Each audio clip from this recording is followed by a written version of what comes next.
Kisah selanjutnya, Syekh Abdullah Al-Yafi'i rahimahullah ta'ala mengisahkan di dalam kitabnya Rawdur Riyadin bahwasanya pernah kejadian di umat-umat terdahulu bahwa ada seorang raja yang ingkar kepada Allah Subhanahu wa taala, ya bahasanya memang enggak beriman gitu. Kemudian kaum muslimin pada saat itu memerangi daripada kerajaan tersebut, raja tersebut. Dan mereka pun kaum muslimin menangkap raja tersebut dan menjadikannya sebagai tawanan. Maka orang-orang muslim pada saat itu bertanya, saling bercakap-cakap, bagaimana kita akan membunuh raja ini?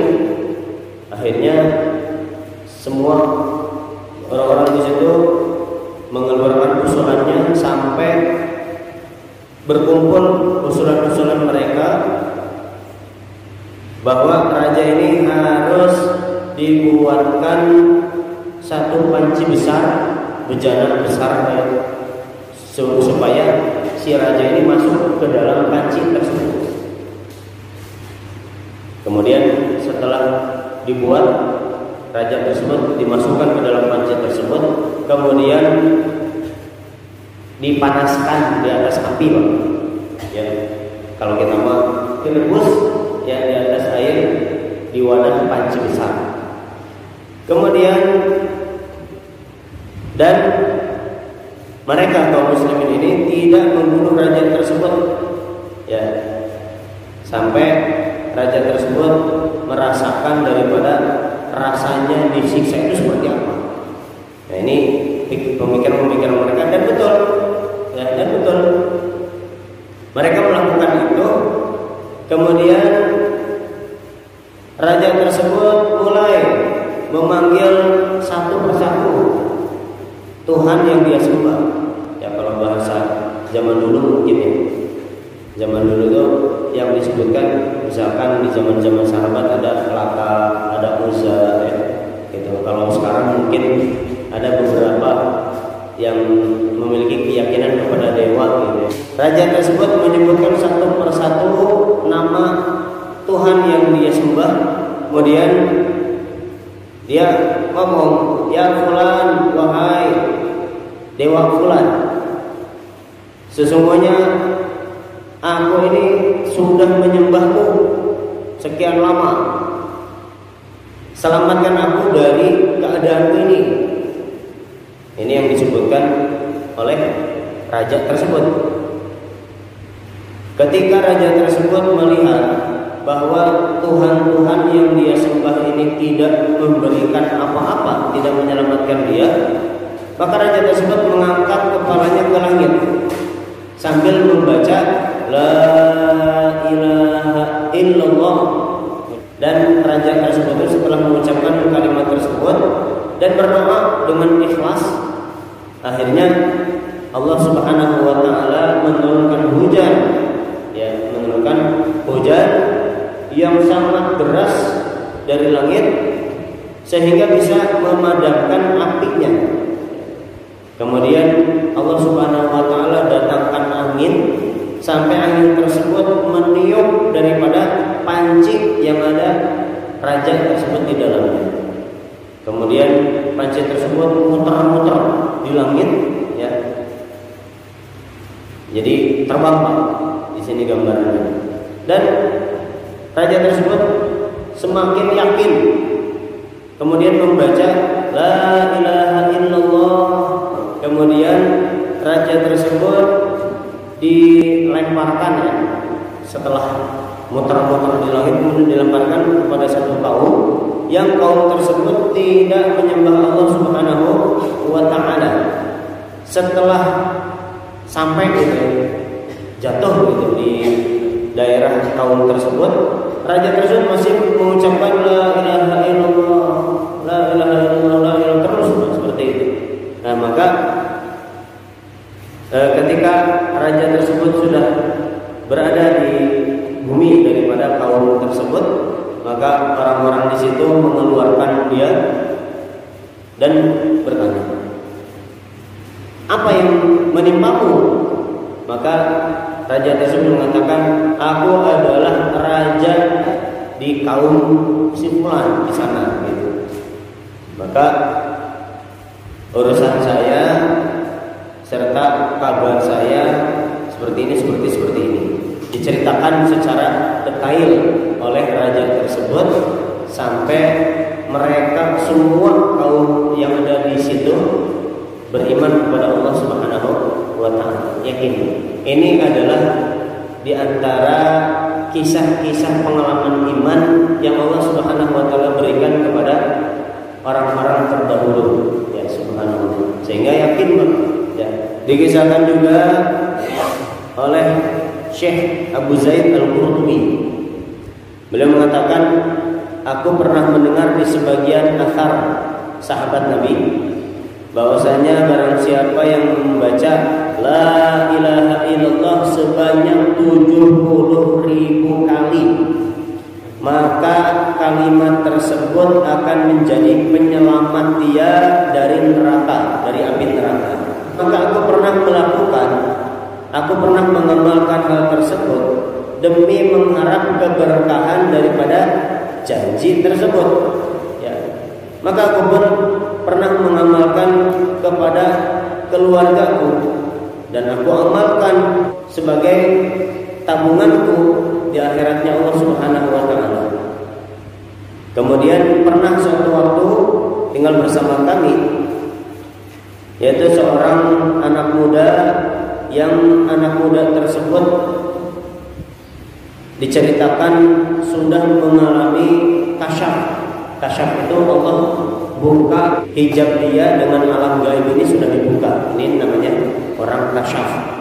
Di sebagian waktu ya, orang ini, anak muda ini bisa melihat surga dan bisa melihat neraka. Pernah satu jamaah melihat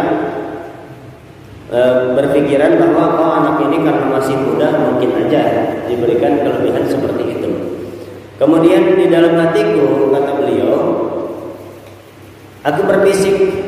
Kemudian aku pun pernah mengajak ya, sebagian daripada teman-teman kami untuk datang kepada rumah anak muda tersebut, dan kami pun makan ya, dan anak muda tersebut bersama kami.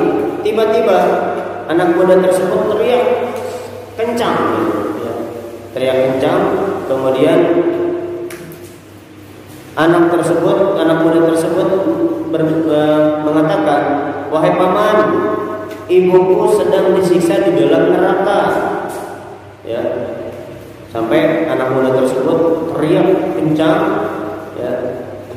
Bahkan tidak diragukan lagi, semua orang mendengar daripada teriakan anak tersebut saking kencangnya. Kemudian ketika aku melihat suasana udah ramai ya, aku pun berkata dalam hatiku ya, kata beliau, aku ingin mencoba nih hari ini. Kebetulan daripada berita daripada asar sahabat tersebut, akhirnya Allah Subhanahu wa taala mengilhamkan kepadaku untuk membaca la ilaha illallah sebanyak 70.000 kali. Dan tidak ada yang mengetahui daripada jumlah tersebut kecuali Allah Subhanahu wa taala. Maka aku pun mengatakan di dalam hatiku, akar sahabat itu benar. Maksudnya sahabat-sahabat ini tidak mungkin berbicara bohong. Ya, karena yang namanya sahabat Nabi ini sudah termasuk dijamin kejujuran mereka. Kenapa? Allah Subhanahu wa taala sudah mengikrarkan ya bahwa radhiyallahu anhum wa radu ya. Nah, maka dan apa yang diriwayatkan oleh mereka para sahabat ini adalah benar. Maka ya Allah, jadikanlah 70.000 la ilaha illallah ini sebagai penyelamat ibu anak muda ini. Maka setelah aku menyelesaikan 70.000 kali ini ya, 70.000 la ilaha illallah, aku hadiahkan kepada ibu anak muda tersebut tidak lain dan tidak bukan anak tersebut mengatakan, wahai paman, ini ibuku telah dikeluarkan dari dalam neraka. Alhamdulillah, masya Allah.